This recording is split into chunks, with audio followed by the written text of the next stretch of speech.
What is up, YouTube? This is AVAULT here, back again today with you guys, another new Speed Duel deck profile. And today we're gonna do a quick update of the Gravekeeper's Speed Duel deck profile from before. So, as you guys may have known and been watching some of the other videos from before, Gravekeeper's deck is a pretty powerful and decent deck in my honest opinion. And so today, once again, with the release of Attack from the Deep, I decided to do a post upload of what the current meta is and the most updated format of what Gravekeepers are like currently. And this is one of the versions that I'm going to showcase you guys today. There's another Gravekeeper deck version out there. So I'm going to make a video on that type of Gravekeeper deck that is very, very interesting as well. So be sure to, subscribe and stay tuned for that new other version of the Gravekeeper's deck profile. So this first version that we're going into today, before I explain and go into the deck profile, we'll always have to quickly do our card sleeve review. So today we're using the classic OCG Yu-Gi-Oh! Purple card sleeves. Some of you have probably seen these before. I used these several times. Decided to use it these ones this time for the Gravekeeper's deck because they're dark type and all the purple just matches the whole theme a little bit there, and the purple just matches the grave and the color palette that they normally use as well. So just match, plain and simple. Keep it straightforward for this one. So the version that we're running for this one is the Tomb of the Pharaoh. So basically the Neko Valley version. What the Neko Valley version is actually really incredibly powerful in my opinion in this meta. This deck is once again possibly a tier 1 or at least a tier 2 deck in terms of competitive level, definitely. So I will go in further explanation why you play Tomb of Pharaoh. So in this one you will only play this only one skill. No other optional alternative skills. You have to play Tomb of Pharaoh. Nothing else is better in my honest opinion. This is the way to go. So what does Tomb of Pharaoh does? It basically is treated as Neko Valley as in its name. So it's very important to understand this rule. It only treats as Neko Valley as its name. It doesn't gain Neko Valley's effects whatsoever. So some of you guys who played the normal Yu-Gi-Oh! Neko Valley has a much more flavorful effect that prevents you from targeting cards in the graveyard and all that kind of stuff. But this doesn't do that. It's just treated as Neko Valley as its name only. Okay, be very clear on that. And in addition, all Gravekeepers on the field gain 200 attack and defense. So that's a really good boost up for that. So why is it important to have the name Neko Valley on the field? As we move into the deck profile, we'll explain to you why. So first of all, the boss monster you are definitely running is Gravekeeper's Oracle. Extremely powerful. You guys probably seen this card before. It's the boss monster of Gravekeepers. 3 different kinds of effects that you can use. This is just really great. And you can just tribute any number of Gravekeeper monsters to summon this guy out. Extremely powerful. It's got at least 2,000 attack, which can go beyond and further to a much higher attack, to up to like 3,000 plus easily.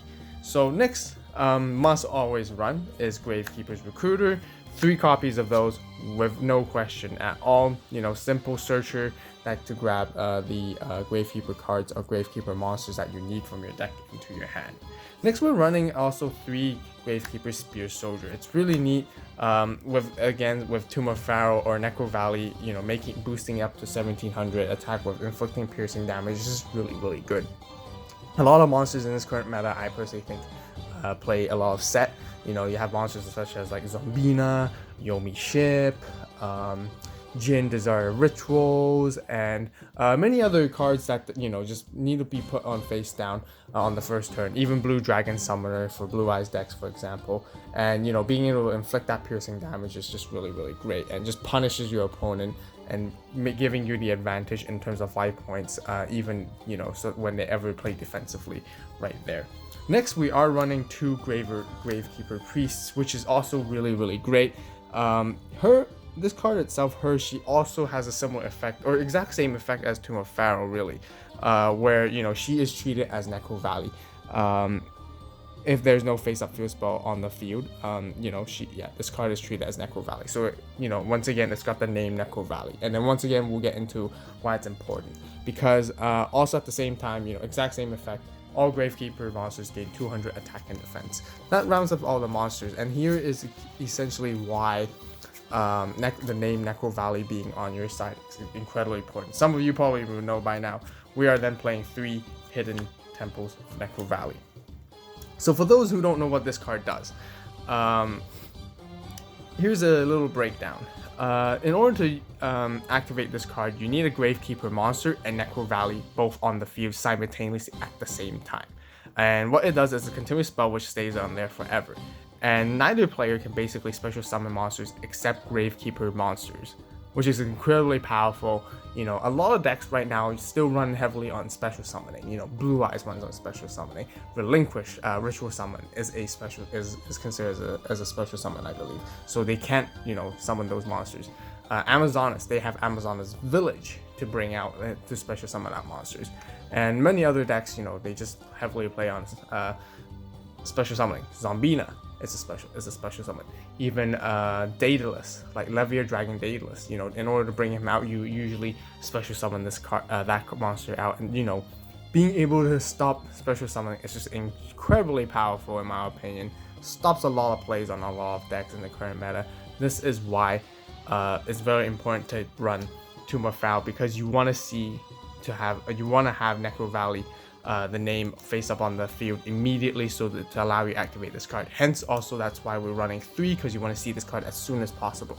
And as you guys can see, there's lots of level 4 and below Gravekeeper monsters in here, so you know, all you need is just one of any Gravekeeper monsters, and you can immediately pop off Hidden Temples of Necro Valley. This is a deck that you really want to go first as well, because to basically stop your opponent's special summon. Going second is actually going to be much more difficult for this deck.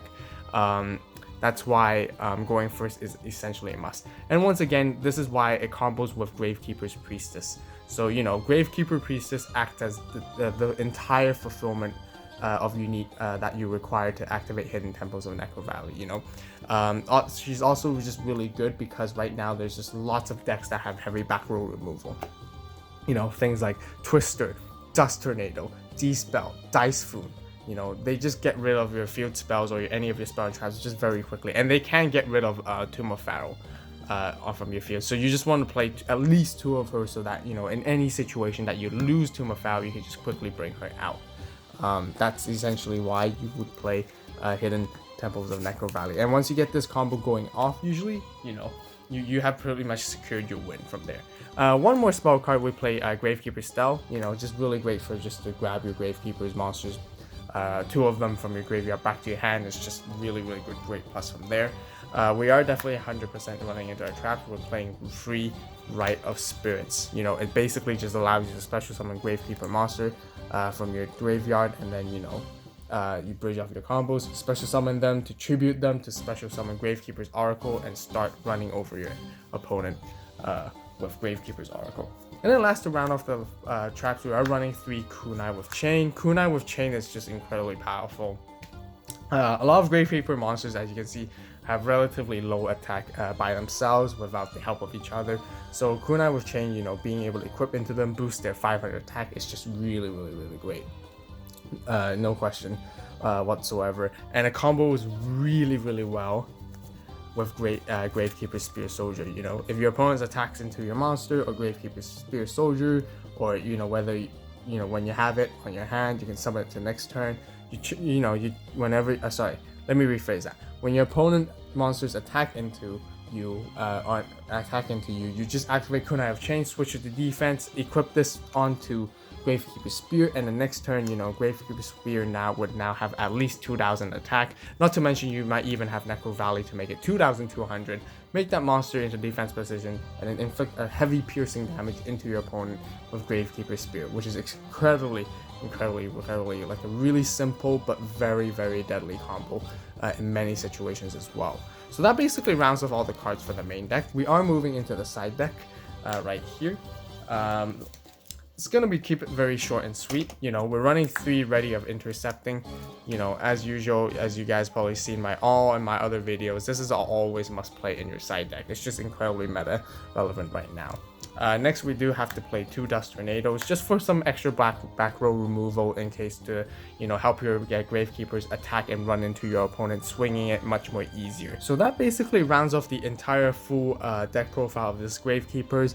I hope you guys enjoyed this video. Thank you so much for watching. If you did enjoy this video, be sure to hit that thumbs up like button. Comment down below on what you guys think on this deck profile, what sort of cards you want to add, what sort of cards you might want to take out. What do you guys think about this deck in general? What do you guys think how Gravekeepers are doing? Does this deck build particularly deserve to be in tier 1, or does the other build that we're going to release very soon later? So just a quick hint, that build is going to be related to Dice Foon build, which is extremely interesting build that I referenced from a top deck that top German nationals for Speed Duel events. And just so you guys know that I will be doing a deck profile and a little bit quick rundown on that one coming up very soon, so be sure to subscribe and stay tuned to check out on that video. But as always, if you guys enjoy Speed Duel content, definitely check out this channel. Lots of Speed Duel competitive / fun deck profiles here,